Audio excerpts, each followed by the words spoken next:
नमस्कार स्टूडेंट्स, स्वागत है आपका अंडर क्लासेस में। हमारी आज की क्लास है वर्ण। ये हमारी वर्ण की दूसरी क्लास है। पहली क्लास में हमने वर्ण के बारे में जाना था, उसकी परिभाषा जानी थी। वर्ण के अंतर्गत कौन कौन से भेद आते हैं, स्वर वर्ण और व्यंजन वर्ण, इनके बारे में जाना था। इनके अंतर्गत कौन कौन से भेद आते हैं और कितनी संख्या में वर्ण आते हैं वह हमने जाना था। डिटेल में हम आज बात करते हैं। आज हमारी क्लास होगी स्वर वर्ण के बारे में। हाँ जी, वर्ण का जो पहला भेद है स्वर वर्ण, उसके बारे में जानेंगे। ठीक है, वर्ण के दो भेद होते हैं। पहला होता है हमारा स्वर वर्ण और दूसरा होता है हमारा व्यंजन वर्ण। आज की क्लास में हम जानेंगे स्वर वर्ण के बारे में। देखिए इसकी परिभाषा देखिए। स्वर वर्ण ऐसे वर्ण जो बिना किसी की सहायता से बोले जाते हैं, स्वर वर्ण कहलाते हैं।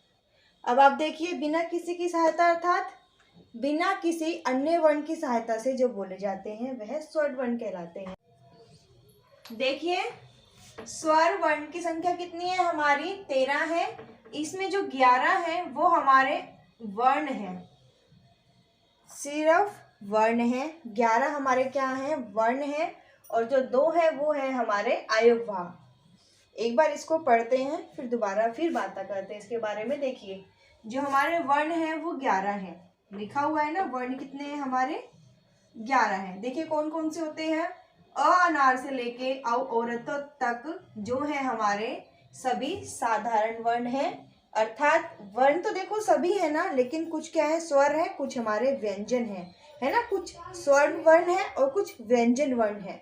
साधारण अकेले जो वर्ण है वह 11 है, अ अनार से लेके औ औरत तक।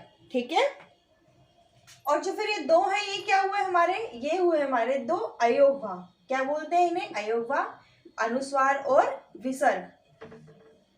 अगर हम अपने 11 वर्णों में अनुस्वार और विसर्ग को जोड़ दें तो हमें प्राप्त होता है स्वर वर्ण और इनकी संख्या 13 है।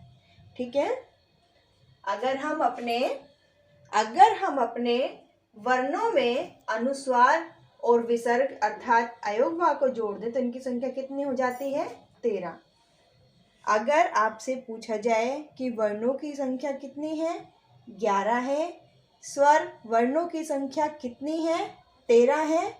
क्यों है, देखिए अगर हम अपने वर्णों में अनुस्वार और विसर्ग अर्थात अयोगवाह को जोड़ देते हैं तब हमारे स्वर्ण वर्ण हमें प्राप्त होते हैं। संख्या 11 अनार से औरत तक। ठीक है, 2 हमारे जो हमारे अयोगवाह हैं, अ और अहा, विसर्ग और अनुस्वार। ठीक है, वर्ण 11 है, स्वर वर्ण 13 है, क्योंकि इसमें हमने अपने 2 किसको जोड़ा है, अयोगवाह को, है ना। अगर हम अपने वर्णों में अयोगवाह को जोड़ देते हैं तो हमें स्वर वर्णों की प्राप्ति हो जाती है। समझ में आ गया, कंफ्यूजिंग है, इसको दोबारा देखिएगा। स्वर्ण वर्ण ऐसे वर्ण जो बिना किसी की सहायता से बोले जाते हैं। संख्या इनकी 13 है। 11 हमारे साधारण वर्ण है, 2 हमारे अयोगवाह हैं। और अगर हम साधारण वर्ण और अयोगवाह को मिलाकर बात करते हैं तो हमारे स्वर वर्ण हमें प्राप्त होते हैं जिनकी संख्या 13 है। ज़्यादा डिफिकल्ट नहीं है। अ अनार से औरत तक जो है हमारे वर्ण हैं, अंग और अहा हमारे अयोगवाह हैं।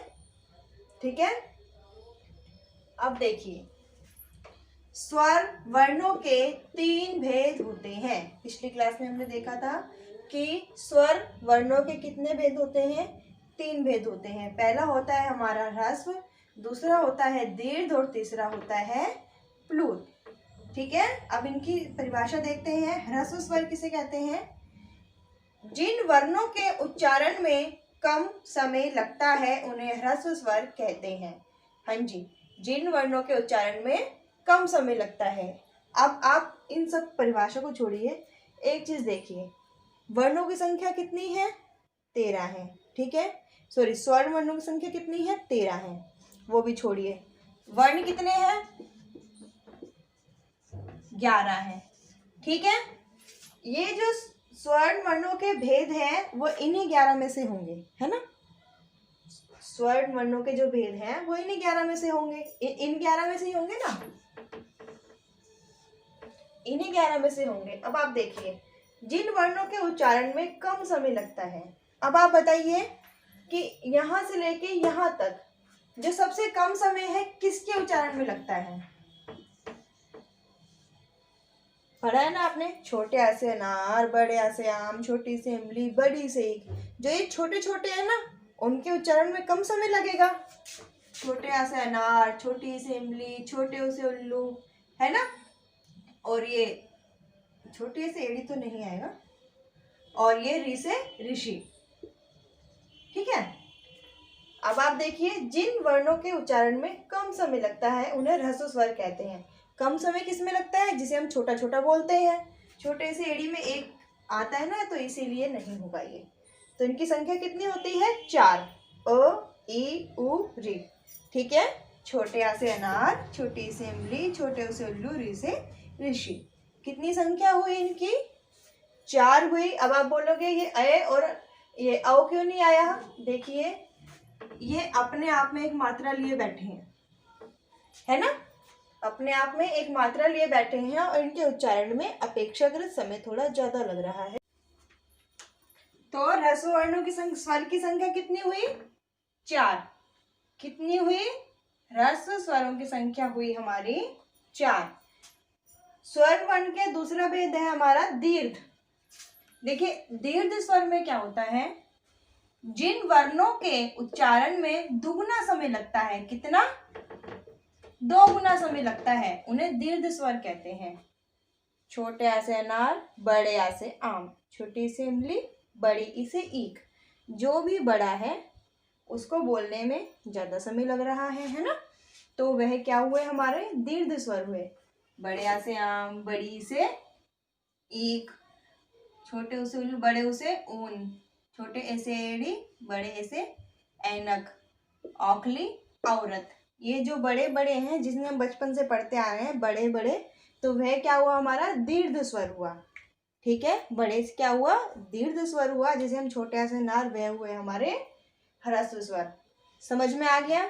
दीर्घ, दीर्घ जिनके उच्चारण में दुगना, परिभाषा से देखिएगा, जिनके उच्चारण में दुगना समय लगता है। अगर आप समझने के इरादे से देखेंगे तो देखिए, छोटे आ से अनार, बड़े आ से आम, जो आप बड़ा बोलते हो ना, वही हमारा दीर्घ है। ठीक है, दीर्घ में कुछ नहीं है। इनकी संख्या कितनी है, संख्या है हमारी इनकी 7। 1, 2, 3, 4, 5, 6, 7। समझ में आ गया, जिनको बोलने में दुगना समय लगता है। अब देखिए, स्वर वर्ण का जो तीसरा भेद है वह है हमारा प्लूत। क्या है, प्लूत स्वर। इसकी परिभाषा देखिए, जिन वर्णों के उच्चारण में 3 गुना समय लगता है उन्हें प्लूत वर्ण कहते हैं। हाँ जी, कितना समय लगता है, 1 गुना, 2 गुना, 3 गुना। जैसे राम, ओम, तो यह सब क्या है, हमारे प्लूत स्वर हैं। ठीक है, समझ में आया। तो इस तरह से हमने आज की क्लास में अपने स्वर वर्ण, उसकी परिभाषा, उसके अंतर्गत आने वाले हमारे वर्ण और अयोगवा के बारे में जाना, अनुस्वार और विसर्ग क्या होता है इसके बारे में जाना, संख्या देखी, और स्वर वर्ण के हमने भेद देखे, ह्रस्व, दीर्घ, प्लूत। हर्ष की परिभाषा देखी, हर्ष के अंतर्गत कौन कौन से हमारे वर्ण आते हैं वह देखा, दीर्घ के अंतर्गत कौन कौन से वर्ण आते हैं, प्लूत के अंतर्गत कौन कौन से वर्ण आते हैं। मैं उम्मीद करती हूँ कि आज की क्लास आपको समझ में आई होगी, कोई कन्फ्यूज़न नहीं रही होगी। अगर आप इसको दोबारा देखेंगे तो आपको सब चीज़ें क्लियर हो जाएंगी। चीज़ें थोड़ी कंफ्यूज करने वाली ज़रूर हैं, लेकिन ना समझने वाला है इसमें कुछ भी नहीं है। कंफ्यूज नहीं होना है, बिल्कुल ध्यान से समझना है।